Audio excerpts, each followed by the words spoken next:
जय Hind and hello guys, स्वागत है आपका आपके अपने YouTube चैनल ज्ञानदेह होस्ट में। और इस वीडियो में मैं आपको बताने वाला हूं नॉर्दर्न कोलफील्ड्स लिमिटेड यानी कि NCL कोल इंडिया असिस्टेंट फोरमैन भर्ती 2026 ऑनलाइन फॉर्म के बारे में कि कैसे आपको यहां पर 270 पोस्ट का फॉर्म फिल करना है, जहां पर गाइज आपको लास्ट अपडेट के साथ में इस फॉर्म को फिल करके बताया जाएगा। गाइज इस फॉर्म को फिल करने की लास्ट डेट 5 मार्च 2026 है, यानी कि आपके पास 1 से 2 दिन ही है। क्या पता आप इस वीडियो को 4 मार्च में वॉच कर रहे हो या फिर 5 मार्च में, तो आपके पास ज्यादा समय बचा नहीं है इस फॉर्म को भरने का। तो अगर आप इसमें एलिजिबल है, पहले आप देख लीजिए वीडियो को 2-3 मिनट तक, और अगर एलिजिबल है और आप ये फॉर्म भरना चाहते तो वीडियो को देख करके फॉर्म भर लीजिएगा। चलिए शुरू करते हैं। फटाफट से वीडियो को लाइक शेयर करके चैनल को सब्सक्राइब कर ले, क्योंकि आपको आगे भी इसके बारे में सभी अपडेट दिए जाएंगे। फिर जो लिंक मैंने वीडियो के डिस्क्रिप्शन में दिया हुआ है आप ओपन कर लेंगे, आपको जानने को मिलेगा 270 वैकेंसी निकाली गई है। असिस्टेंट फोरमैन की इसमें पोस्ट रखी है, कौन से कैडर के अंदर कितनी वैकेंसी आप देख सकते हैं। और अप्लाई करने के लिए यहाँ पर 10वीं और साथ ही डिप्लोमा की योग्यता मांगी है उसी डिसिप्लिन में जिसमें कि आपको अप्लाई करना है। एज लिमिट 18 से 30 साल के बीच है। एंड यहाँ पर फीस इसमें जनरल ओबीसी के लिए 1180 और SC ST PWD फीमेल के लिए कोई फीस नहीं है। ये कैंडिडेट फ्री में अप्लाई कर पाएंगे। सिलेक्शन प्रोसेस यहाँ पर देख सकते हैं। और अब अगर आप इसमें अप्लाई करने के लिए एलिजिबल है और ये फॉर्म भरना चाहते हैं, अभी तक नहीं भरा, तो इंपॉर्टेंट लिंक के सेक्शन से अप्लाई ऑनलाइन लिंक ओपन करेंगे। नाउ आपके सामने पोर्टल आ जाएगा जहां से आपको अप्लाई करना है। यहाँ पर आ जाने के बाद में आप रजिस्टर इसके ऊपर क्लिक करेंगे। देन आपके सामने इस तरह से प्रोसेसिंग होगी जहां पर आपको ब्राउजर रिकमेंड किए जाते हैं। अब आप यहां पर पोस्ट नेम के अंदर सिलेक्ट कर लीजिए कि आपको इसमें कौन से पोस्ट पर अप्लाई करना है। जिस पर भी अप्लाई करना है वो आप सिलेक्ट कर ले। उसके बाद आपको यहां पर आपका पूरा नाम 10th के सर्टिफिकेट के अकॉर्डिंग फिल करना है।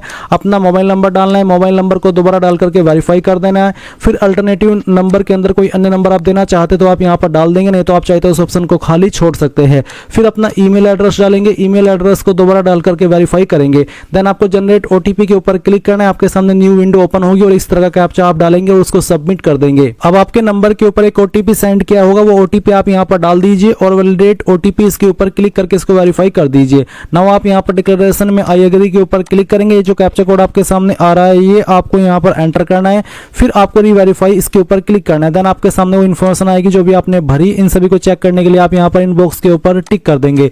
इनके ऊपर टिक करने का मतलब यही है कि हाँ आपने इनको डबल चेक कर लिया है और आपके अकॉर्डिंग ये इन्फॉर्मेशन सही है। फिर आप सबमिट के ऊपर क्लिक करके यहां से आई एग्री कर देंगे। यहां से ओके करेंगे और ओके करने के बाद आप देखेंगे कि जो आपका रजिस्ट्रेशन है वो सक्सेसफुल हो चुका है।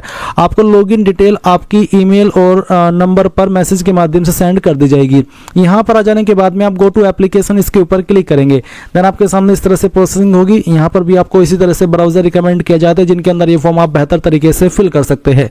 अब आप यहां पर जो आपका जेंडर है वो सिलेक्ट कर लेंगे, मेल या फीमेल। फिर जो आपका डेट ऑफ बर्थ है वो आपको यहाँ पर सिलेक्ट करना होगा। पहले आप यहाँ से ईयर सेलेक्ट कर लीजिए, फिर उसके बाद में मंथ और उसके बाद में आपका डे, तो आपका डेट ऑफ बर्थ आ जाएगा। नेशनलिटी के अंदर आप सिटीजन ऑफ इंडिया सिलेक्ट कर लेंगे। कैटेगरी आपकी इनमें से जो भी है, जैसे कि general, EWS, OBC, SC ST जो भी है वो आप सिलेक्ट कर लेंगे। अगर OBC है तो OBC, SC है तो SC।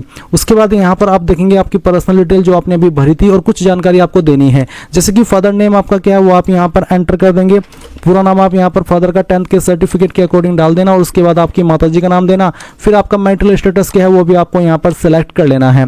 इसके बाद आती है टेस्ट सिटी प्रेफरेंस। तो यहाँ पर गाइज आपको आपकी टेस्ट सिटी प्रेफरेंस देनी है। पहली चॉइस आप यहाँ पर सिलेक्ट कर लीजिए अपनी चॉइस के अकॉर्डिंग। फिर सेकंड, उसके बाद में आपको थर्ड सिलेक्ट कर लेनी है। फिर यहाँ पर फोर्थ, उसके बाद में फिफ्थ एंड यहाँ पर आपको सिक्स्थ चॉइस भी दे देनी है।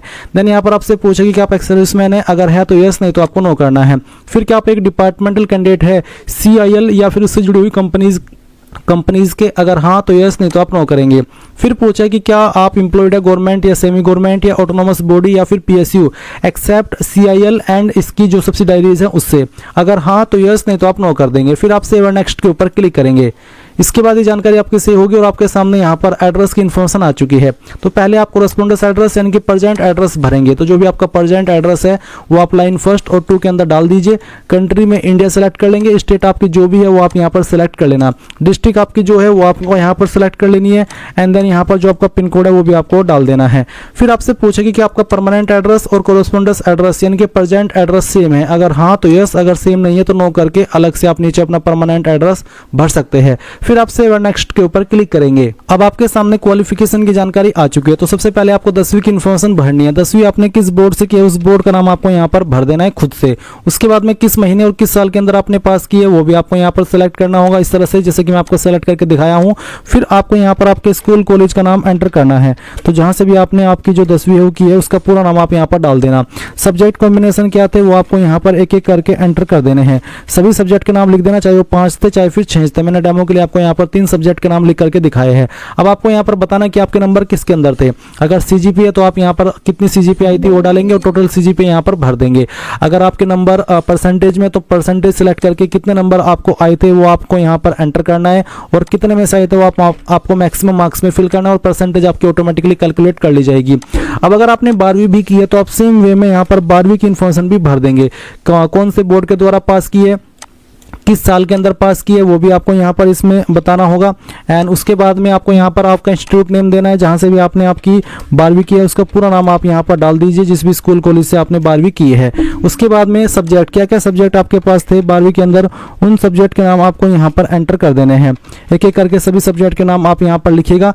फिर किसके अंदर आपके नंबर थे वो आप सिलेक्ट कर लेंगे। अगर मार्क्स तो आपको कितने नंबर आए थे वो आप यहाँ पर डालेंगे, कितने में से आए थे वो आप यहाँ पर डाल देंगे। इसके बाद आती है डिग्री। गाइज मैं आपको बता दूं कि अगर 12वीं आपने नहीं की है तो आप इस क्वालिफिकेशन के सेक्शन को 12वीं वाले को खाली छोड़ सकते, कोई भी इशू वाली बात नहीं है। अब यहाँ पर डिग्री डिप्लोमा का इन्फॉर्मेशन सेक्शन है, तो आपके पास 3 ईयर रेगुलर डिप्लोमा है या फिर रेगुलर इंजीनियरिंग डिग्री है जो कि कम से कम 3 साल की होनी चाहिए। तो जो भी है वो आप सिलेक्ट कर लेंगे। फिर आपको यहाँ पर बताना है कहाँ से आपने की है, उस इंस्टीट्यूट का नाम आपको यहाँ पर एंटर करना होगा जहाँ से भी आपने ये क्वालिफिकेशन अपनी कंप्लीट की है। पूरा नाम आप यहाँ पर डाल दीजिएगा। स्पेशलाइजेशन आपने जिस भी डिसिप्लिन में अप्लाई करे उसी का ऑप्शन आपको यहाँ पर देखने को मिल जाएगा। किस महीने और किस साल के अंदर आपने पास कर ली थी वो आपको यहाँ पर सिलेक्ट कर लेना है। फिर किसके अंदर आपके नंबर है वो आप सिलेक्ट कर लेंगे। अगर परसेंटेज तो आपको बताना है कि आपको टोटल नंबर कितने प्राप्त हुए थे और कितने में से आए थे। मैं डेमो के लिए भर रहा हूँ, आप सभी ईयर के मिलाकर के टोटल नंबर यहाँ पर जो नंबर आपको प्राप्त हुए थे वो यहाँ पर डालेंगे। मार्क्स ऑब्टेन्ड में और कितने में से आए थे वो यहाँ पर डाल देंगे। फिर आप यहाँ पर सेव नेक्स्ट के ऊपर क्लिक कर देंगे और यहाँ से ओके कर देंगे। अब यहाँ पर आपके सामने कुछ डॉक्यूमेंट्स अपलोड करने का ऑप्शन आ चुका है। तो आपको यहाँ पर recent passport size photo upload करना है। क्लिक हियर टू अपलोड के ऊपर क्लिक कीजिए और जान लीजिए फोटो का बैकग्राउंड व्हाइट होना चाहिए, साइज 100 से 200 KB के बीच में रहना चाहिए। तो ब्राउज टू अपलोड इसके ऊपर क्लिक कीजिए, जहाँ पर आपकी फोटो फाइल सेलेक्ट कीजिए, ओपन कीजिए। इस तरह से आपका फोटो यहाँ पर अपलोड हो जाएगा और फिर आप यहाँ पर जैसे आपकी फाइल अपलोड हो जाए आप इसको क्लोज करके व्यू करेंगे, जो कि व्यू करना अनिवार्य है।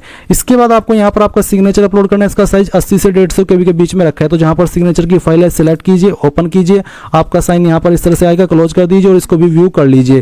फिर आपको यहाँ पर आपका 10th का सर्टिफिकेट अपलोड करना है। इसका फॉर्मेट इमेज में भी चल जाएगा और PDF में भी चल जाएगा। साइज 100 KB से लेकर के 1 MB के बीच में रहना चाहिए। तो ब्राउज टू अपलोड इसके ऊपर क्लिक कीजिए, जहाँ पर आपकी फाइल है सिलेक्ट कीजिए, इसको क्लोज कर दीजिए और यहाँ पर व्यू भी कर लीजिए। फिर आपको 10th का मार्कशीट, गाइज अगर आपका सर्टिफिकेट और मार्कशीट अलग अलग है तो अलग अलग अपलोड कर दे। अगर एक ही है तो जो फाइल आपने 10th के क्लास सर्टिफिकेट में अपलोड की है वही आप मार्कशीट में भी अपलोड कर दीजिएगा, कोई भी इशू वाली बात नहीं है। उसके बाद आप यहाँ पर इस फाइल को सिलेक्ट करेंगे, क्लोज करेंगे और यहाँ से व्यू कर लेंगे। अगर आपने इसमें नीचे देखने को मिल रहा है कि upload your degree diploma certificate, तो जो आपका डिग्री या डिप्लोमा का सर्टिफिकेट है वो भी अपलोड कर दीजिए। मैं ये फॉर्म डेमो के लिए भरा हूँ तो रैंडम फाइल ही सिलेक्ट कर रहा हूँ। आप यहाँ पर आपका जो सर्टिफिकेट है डिग्री डिप्लोमा वो अपलोड करेंगे और उसको व्यू भी कर लेंगे।